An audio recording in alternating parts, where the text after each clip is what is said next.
Did you have any involvement with stories about the McCanns? Yes, I did. Yes. Did any of those stories result in litigation? Yes. Against your paper? Yes.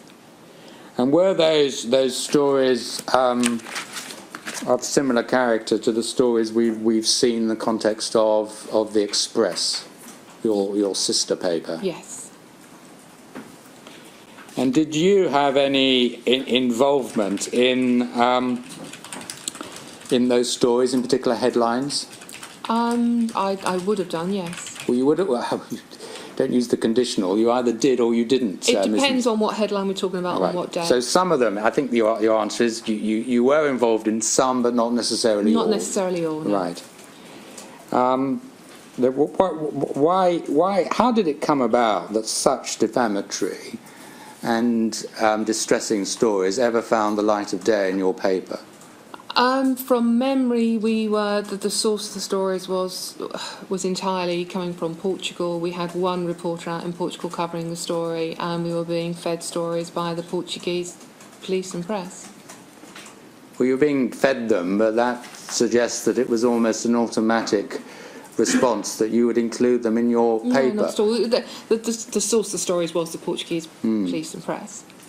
But is this right, that because of the nature of the information, that it was really leaks from the Portuguese police, that your sources couldn't really be checked, could they? It was very hard to check sources. Yes. No. So you were running a huge risk, weren't you, in publishing these stories? Yes, there was a risk, yes. A risk or a huge risk?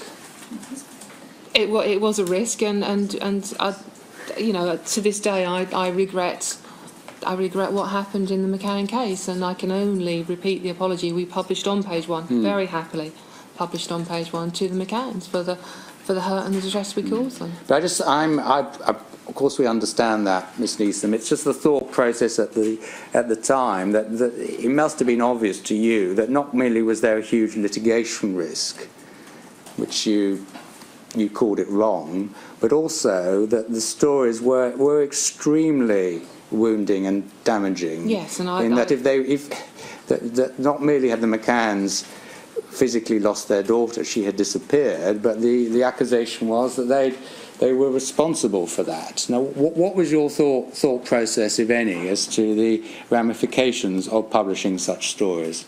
With hindsight, as I said, I am deeply sorry for the upset we caused.